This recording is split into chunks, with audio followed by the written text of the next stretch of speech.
Hello and welcome back. I'm joined by the Blevins and Silent Knight, and we're back here for the semi-finals of the Riftlab trials, powered by Piltover Archive. So we've got the top cut brackets, we've got the final four players here for you today. Prismatism on Kaiser, Lusco Luna also on Kaiser, and the one and only sold out, the final Annie left in this tournament, lonesome, surrounded by horrendous Kaisers left and right, also piloted by Wasian Swag. Today on this stream, we'll be streaming Prismatism versus Lusco Luna, a Kaiser off, and we'll be going over their decks now. What do you guys think of this deck list first? Yeah, this is sorry. No worries. We both waited for strong. the other. Go for it. All right, so I actually just watched Prismaticism play over on the other stream here against Ari. This is a pretty standard Kaisa deck here. We do see the full suite of Darius's. The Noxus Hopeful is one that we've seen sort of get cut in some lists, but it is in full swing here. The full Noxus Hopefuls and, of course, our Thousand-Tailed Watchers, along with a lot of the standard characters that you'd be seeing cast and crew here in a Kaisa deck. You've got your Falling Stars, your Void Seekers, very standard here, but really expertly piloted by one of the best players in Riftbound right now in Prismaticism. Is really a treat to see, even though it's a pretty standard deck list. And likewise, on the other side, we are looking at another Kaisa. With that being said, there are a lot of similarities, but there are some things to kind of here.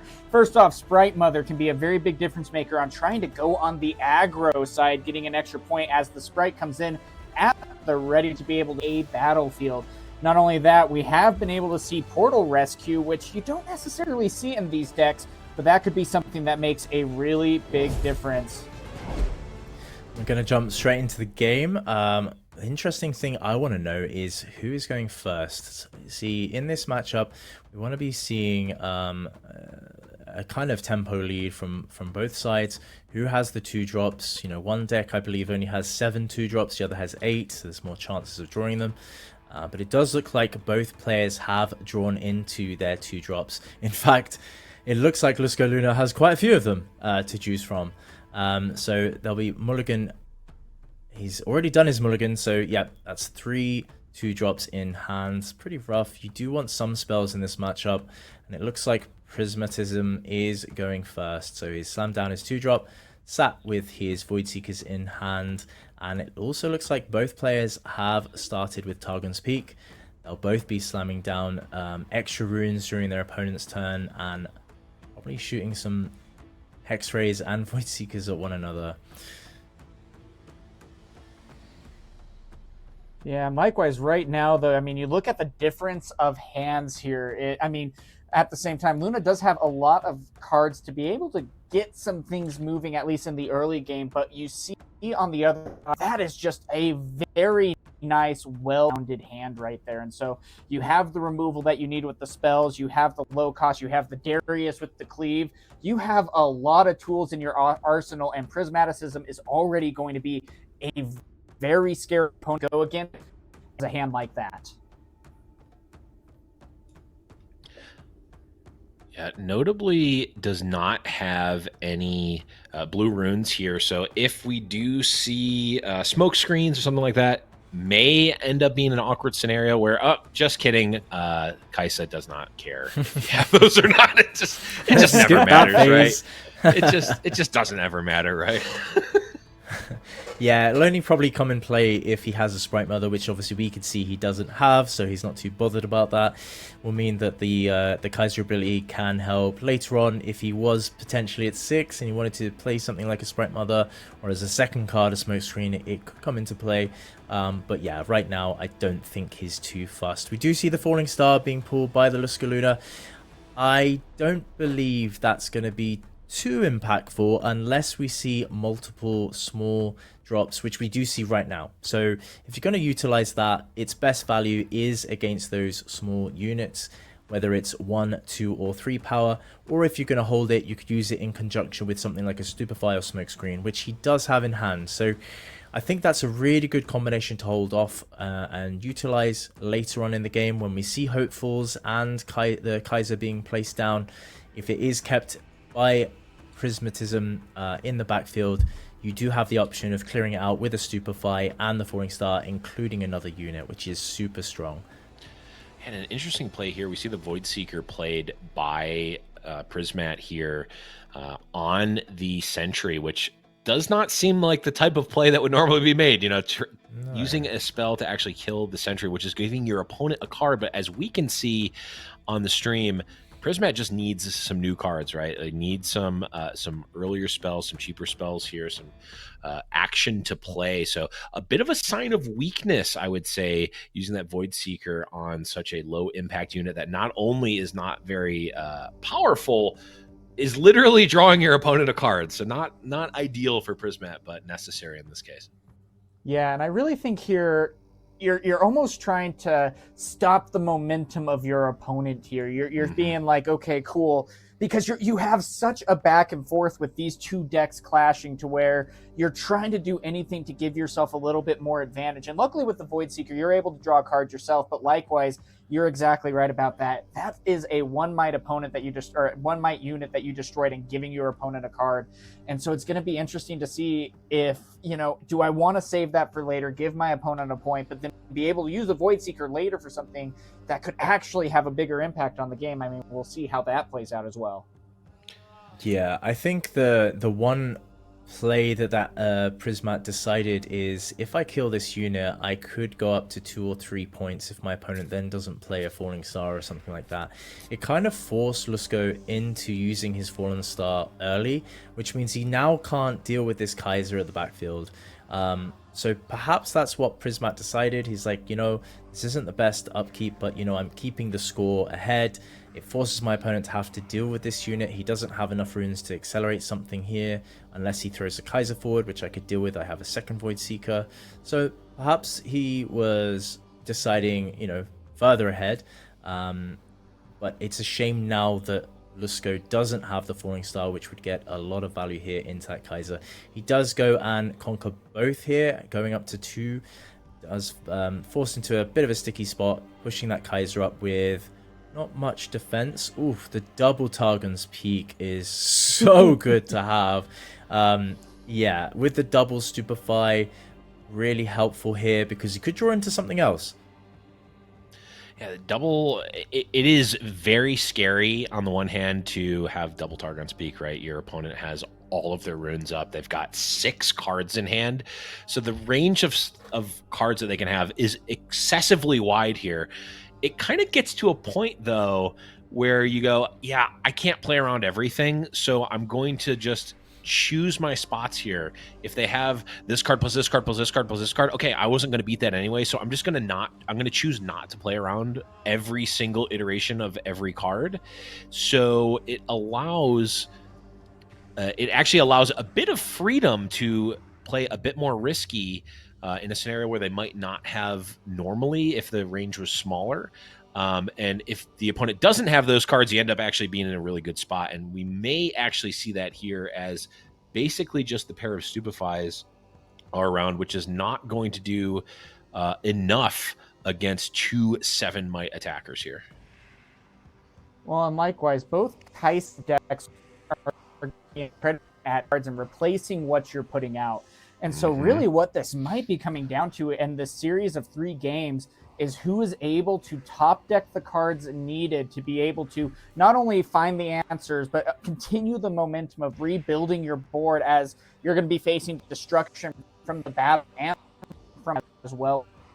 Yeah, it looks like Prismat's taken both battlefields here. He's gone on the odd curve though, so he's not too far ahead. It is only 3-2, so it doesn't really force Lusco to have to deal with both battlefields this turn.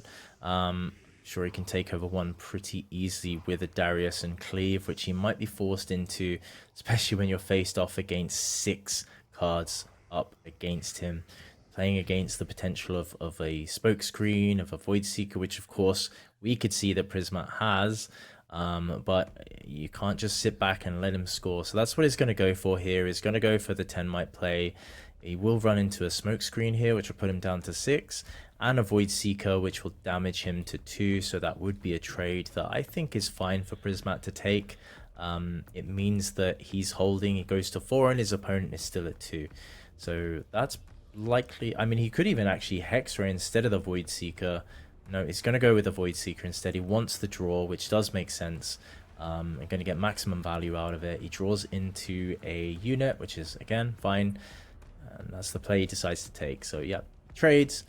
And we see... Oh, of course. He's played 2. Darius. He goes to 7. Oh, wow. Yeah, I completely... I haven't played this card and I forget every time. Luckily, Lusco does have the Stupefy to balance that out.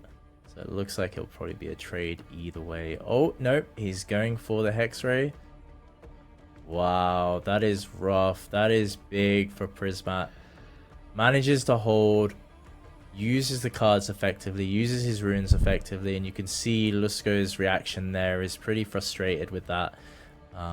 Not being able to conquer, and Prismat taking the lead 5-2 now. Yeah, I of course just explained how when your opponent has all the resources and all the cards in hand, you are forced to not play around cards. Well, the difference is if your opponent does actually have that perfect sequence of cards, you can end up in a completely miserable scenario, which we are seeing happen here. The point tempo is in favor of Prismat here. The card advantage is there. The board is almost insurmountable at this point. A Thousand-Tailed Watcher, just naked, not even accelerated, is certainly not what you want to be doing here if you're Lusco. At the very least, we're still 2 turns away from Prismat potentially winning, but it is not looking great. Well, and he keeps going back, and I mean, you look at the hands here. Yes, it's awesome to be able to have a Thousand-Tailed Watcher out. You are going to be able to play a second one as Luna if you're able to get to that point, but at the same time, it's like, man, that system has been able to find and maintain. Yes, you have a Poro, that sucks. Same with also your 1 might unit too, but still, the other stuff that you have, using now, being able to clear out with Falling Star, that is just going to be something that really slows down Luna here. Yeah, it manages to save the Fox with the retreat, which is actually value here. But unfortunately, with Prismat being at 7, it doesn't really make a difference. He has so many units in his board, and that's GG. Prismat takes the first game. Lusco realizes he's been out-tempoed. Pretty much came down to that early game. There was a certain disparity of cards. Prismat did seem to have pretty much all the spells available to him. So yeah, he takes the first game 1-0. Here's the sideboards. Blevins, what do you think we're going to see come from both these players? Is there anything that stands out for you in this matchup? Yeah, it really kind of depends on where each of the players thinks that the matchup is going to go. When we watched Prismat on the other stream, which is actually on the Turn 'em Sideways YouTube channel. You can check that out as well for the alternate match if you're looking to, or you can see the VODs there. But I think Prismat really enjoyed playing the Acacian Rain in the Ahri match. It really was a big swing there, and especially when your units are Kaisa at 4, which really lines up nicely for Acacian Rain. Darius takes 3 shots of Acacian Rain, but everything else is just usually a single shot, maybe 2, so you can get a lot of value out of the Acacian Rain, and that is, I think, something that can really swing the matchup. Also, the Thousand-Tailed Watcher seems quite good in the Kaisa matchup. Yeah, and Silent, what do you think of these Sprite Mothers? I mean, Prismat's got 3. Lusco has 1 in his sideboard and 2 in his main deck. Do you think those will come in and impact this game at all? I think so, especially because a lot of these times you're moving in, taking care of the threats in the battlefield, and then it's like, hey, now what? The nice part about Sprite Mother is when you do clear the boards, which is what we saw, come turn 2, turn 3 of last game, there was kind of a lull where everyone was taking their turns to rebuild the battlefields after the devastation. And Sprite Mother can come in and say, yes, I will build base, but at the same time still be able to gain a point by putting a unit in a battlefield. And so it can really shift the momentum on even getting you that one extra point to get you closer to winning the game. Yeah, and we can see as Blevins mentioned about the rain, I completely agree with that analysis. The rain is pretty impactful in these games where you see these players building up their force in the backfield, which are at even numbers. It definitely makes a big difference having access to that 12 damage, where you could pretty much place it exactly where you need, when you need. And at 7 cost, it's still in the mid to late game, allows you to play a unit alongside it, which is pretty important. Now, I'm curious to see whether the players are going to be playing around Time Warp. Now, I don't recall if Lusco has one in his main deck. I don't think he does. But Prismat having access to 2 of them, knowing he's going second, Lusco likely picking first here to pick up the tempo early. The Time Warps can help a lot. Even if you're behind, you will always have a player with a Time Warp in hand. Curious to see whether that comes in and is impactful in this matchup. Yeah, and it should be noted too that Luna does not have any of the Time Warp in deck or outside. And so, yeah, it's going to be potentially a Time Warp versus non-Time Warp with Luna not having one. I would really love to see perhaps Prismat not bring it in here if they lose this game. Bring even just the hero copy, just one, because if your opponent doesn't see it in the entire match, maybe if the game goes long, they don't see it, they go, oh, they probably didn't bring in the Time Warp. Bring it in game 3. You're not going to play around it. It's such a huge swingy thing. It's a unique effect. Maybe it just catches your opponent off guard. That's the type of thing that you can see in these high-level games that can really give you just that little bit of edge. It's also possible that you have it in your opening hand and it rots in your hand and you lose the game. But you could possibly have the hero Time Warp that wins you the match and gets you into the finals of the Riftlab. Yeah, that would be awesome. So here we are, running straight into game 2.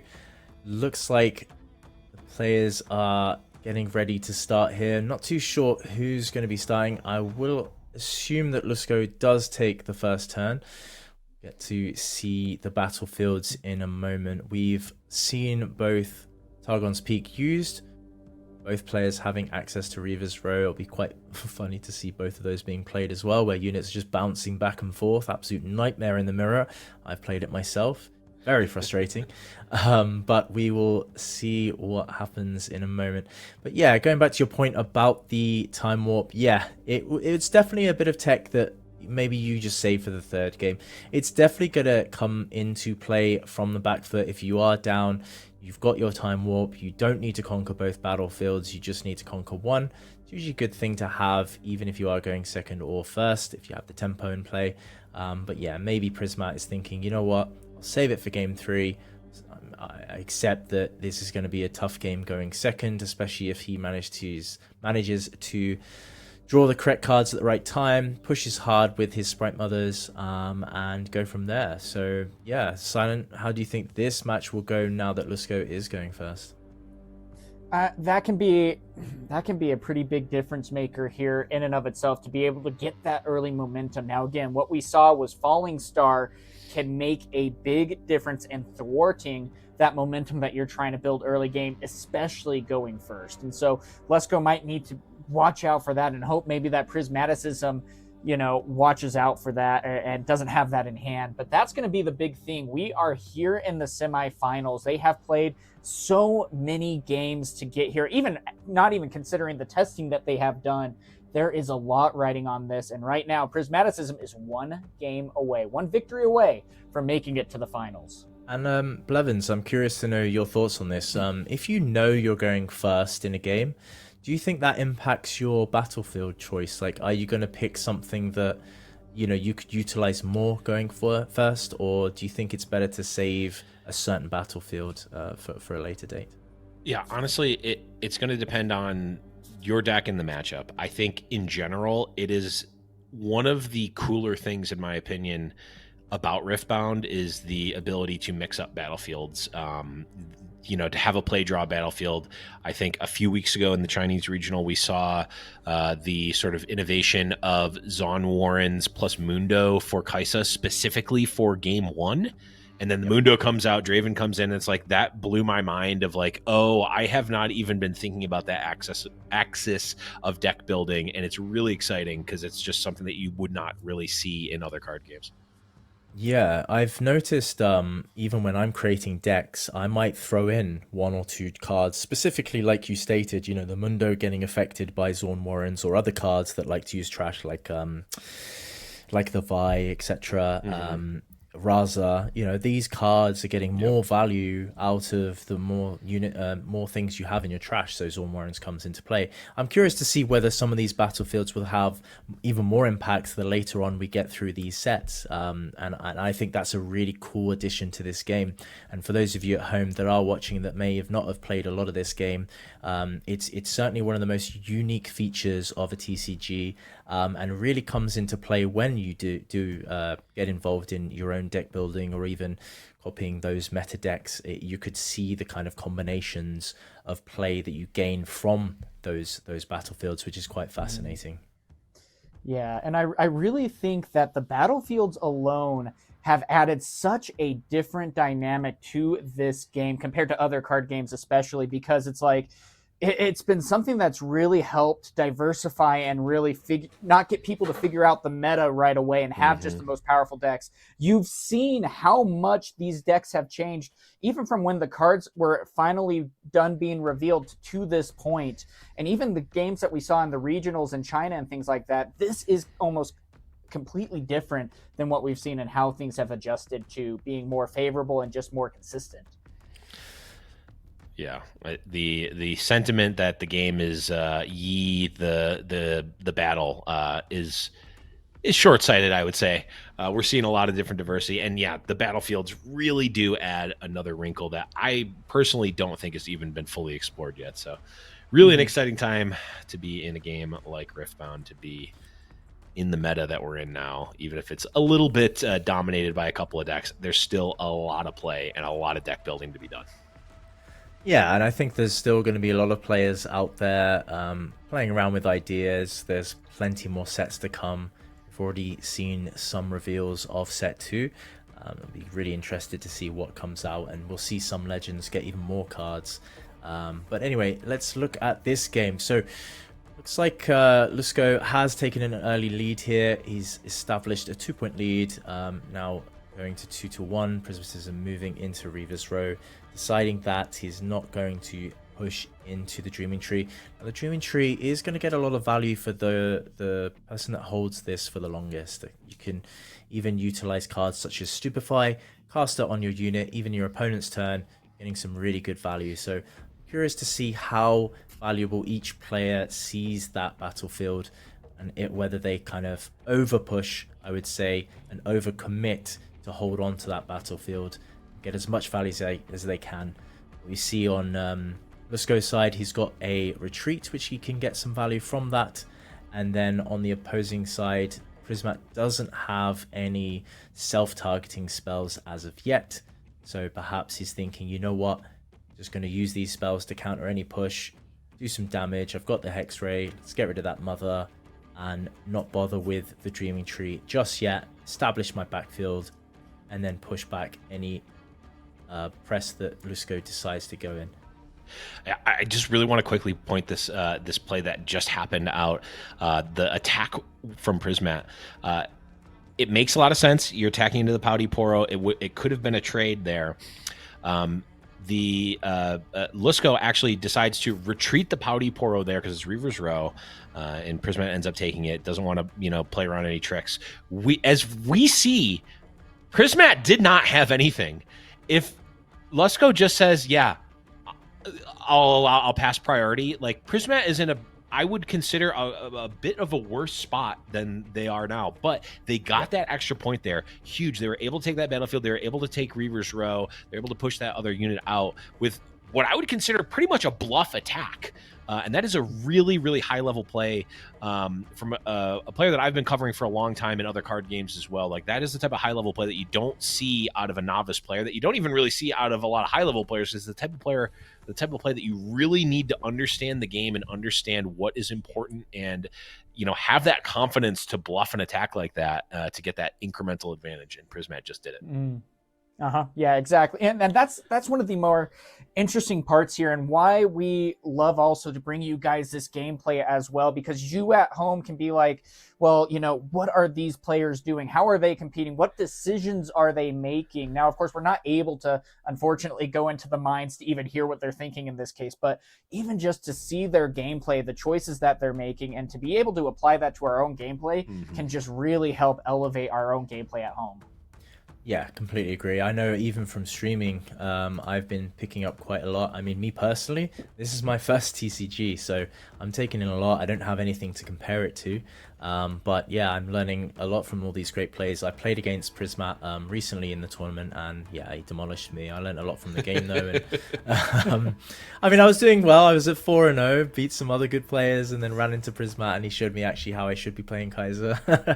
So yeah, it was definitely eye-opening. So yeah, it's good to see him back here at the top end, doing really well. And yeah, let's see how he gets on here. So it looks like Prismat has established control of both battlefields now. He does have that Kaiser in the Dreaming Tree. He doesn't have access to any spells to protect the Kaiser as of yet. I don't know if he drew a card just now from the Conqueror, or I believe he did into the Sentry. There comes the Falling Star.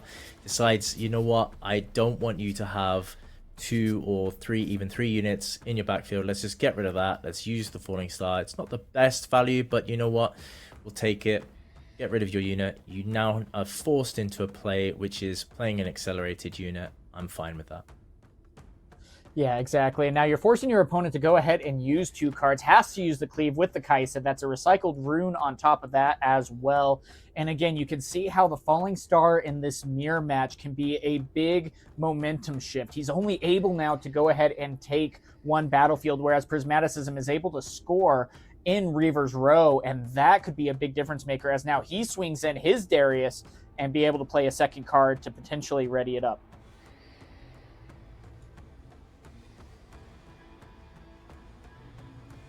There it comes. He does get Hex Raid. That will be a trade, which, you know what? I think that's fine for Lusco. Lusco's probably happy with that. He does lose all his units, however. But yeah, taking out the Darius, seeing his opponent just with 3 cards in hand, scores 4-4. If he does manage to draw into any cards that can stop the next push, to stop Prismat getting to 6, that would be helpful. Is he going to play another card to push this Darius in? I think he should be going into... What do you think, guys? Reaver's Row to potentially pull it away with the retreat to draw a card? Or do you think he should just... into Dreaming Tree? Or should he just put it into a Reaver's Row to be able to just move the Darius back and keep it around for next turn? What do you think, Blevins? Yeah, it's an interesting choice, actually. I would lean towards Dreaming Tree because you have the retreat. I mean, the Darius is pretty much safe regardless. This plays around, some combination of spells that could kill the Darius, but even then, you can still retreat. Yeah, I think it's almost certainly got to be Dreaming Tree here. But I think Reaver's Row was reasonable. Was a reasonable enough choice. Yeah, no, that's exactly what I would have gone for as well. I think with the retreat in play, yeah, it in Reaver's Row, it does leave you susceptible to spells like that, and that is actually huge value. Your opponent not gaining any value out of that, apart from effectively, removing you off the battlefield, but you're giving your opponent a chance to replay that card and allowing them to channel a Rune Exhausted, and you're drawing a card. That's like huge value from the retreat. Meanwhile, you're losing out on a rune. However, Prismat does go to 6.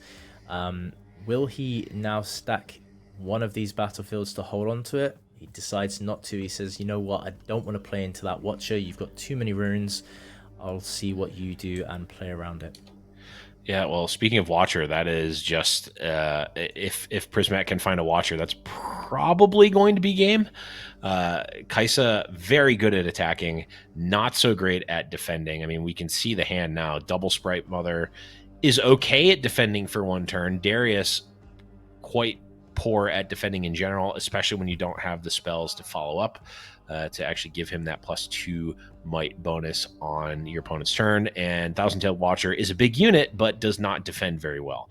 So if Prismat can, find a Watcher in the next draw, probably in the next 2 draws, because that sentry is likely going to die here, or rather, almost certainly has to be killed by Luna to not lose. Got a couple of draws here to just win the game on the side of Prismat. And here's the scary part too, and something to keep in mind. We do have the 1 rune at the ready here for Prismaticism, and so it's like, gosh, do I go ahead and send the Poro into the Dreaming Tree, anticipating maybe a Hextech Ray? If I do, then is this game pretty much over for me? And that is the scary part here. Has a lot of runes to be able to utilize as well. So if this does happen to work out where the Poro can move in and he does risk it for the biscuit, then he could potentially even go ahead and play double Darius into Dreaming Tree and try to even reinforce and get that much closer on, at least try to maybe stall out your opponent. Yeah, we can see the frustration in Lusko's reactions right now on the camera. He's really thinking hard. Do I push both of these battlefields? Do I just push one?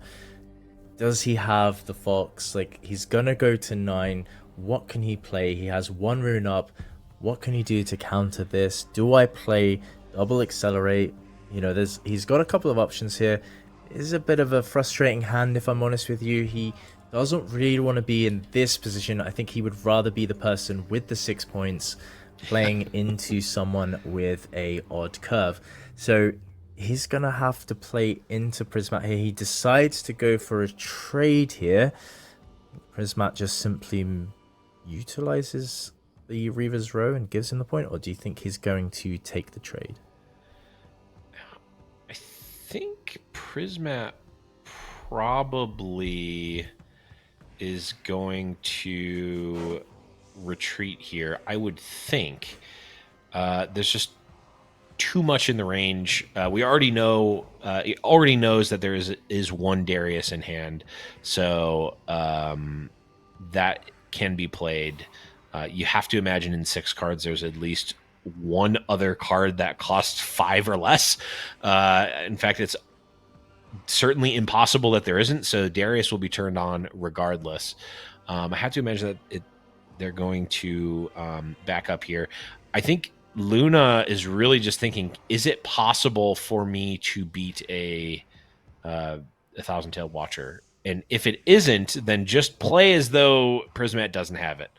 If you can't beat it, don't try to, because that can lead you to losing. If you play as though they don't have it, and put yourself in a winning position, if they don't draw it, then maybe you have a chance here. We know that Prismat doesn't have it, so at least not yet. And if you can't beat it and they draw it, you're just going to lose anyway. So just go for the win. Don't try to paint yourself into this corner just because you're trying to beat a card that you can't beat anyway.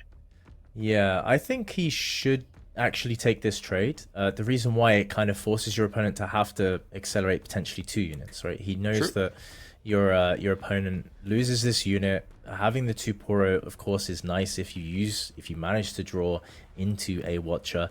Maybe he's thinking, you know what, if we just trade here, you lose that unit, it forces you to use more power. And he does go with that choice. He's like, you know what, I'm happy with this trade. Well, potentially not happy, but I'll take it. You now have to play into me, and the only way to get into both these battlefields is a accelerated unit, which means you're going to have less units for me to deal with and counter later on. Yeah, and here we go to a difficult situation. Now that we've had the additional information of a battlefield being wide open, what do I do as Lusko? Do I go ahead? There's still that 1 untapped, 2 cards in hand for Prismaticism. that is just scary enough because it is a Kai'Sa deck. And so it's like, what do I do here at this point? And what gives me the best chance of securing this win? And the pressure is on because he's down a game at this point. And so there is a lot to try to utilize. Ooh. And it looks like he is going to double commit to Reaper's Row. Wow.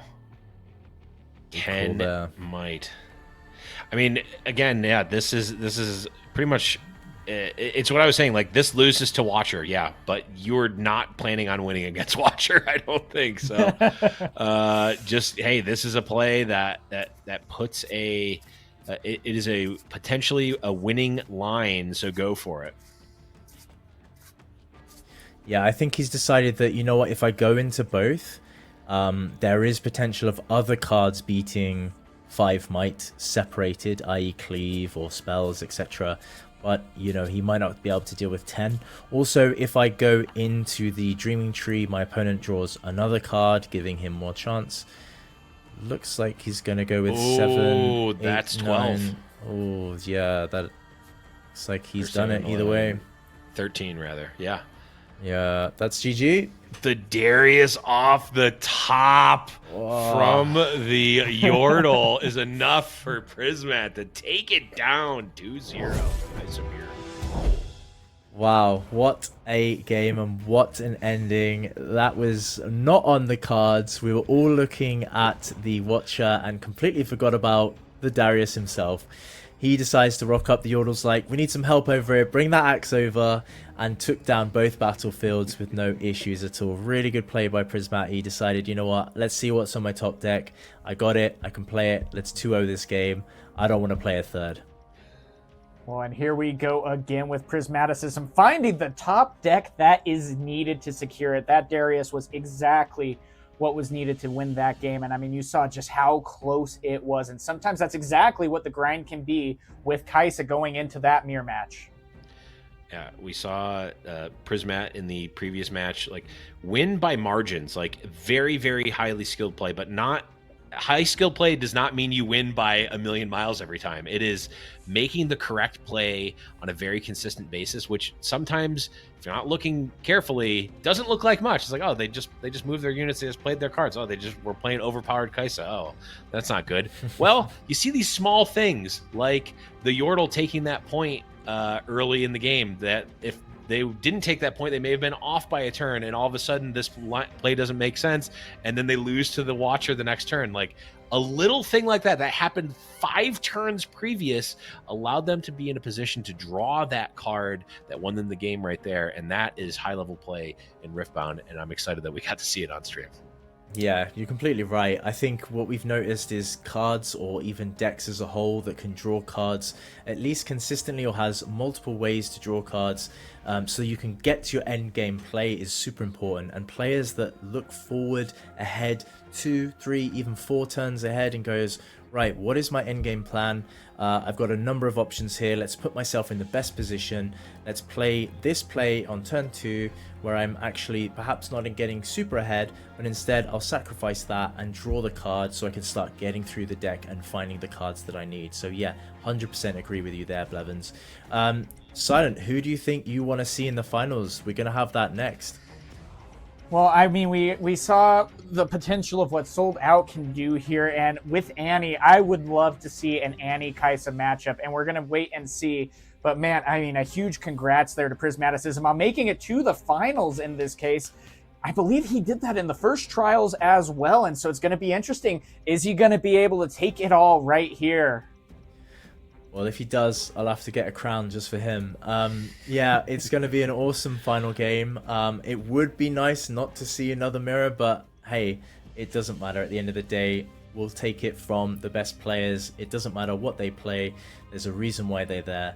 And from what I hear, it is coming down to the last game between Annie and Kai'Sa. They're both 1-1, so be keen to know the result on that. But yeah, stay tuned, guys. We will be coming back to bring you the final game of the Riftlab trials, sponsored by Riftlab and Piltover Archives. And yeah, we're super excited to have you all here. And thanks to Blevins and Silent for joining me here today, and we'll see you guys in a moment. If you just wait out, we'll bring you the finals soon.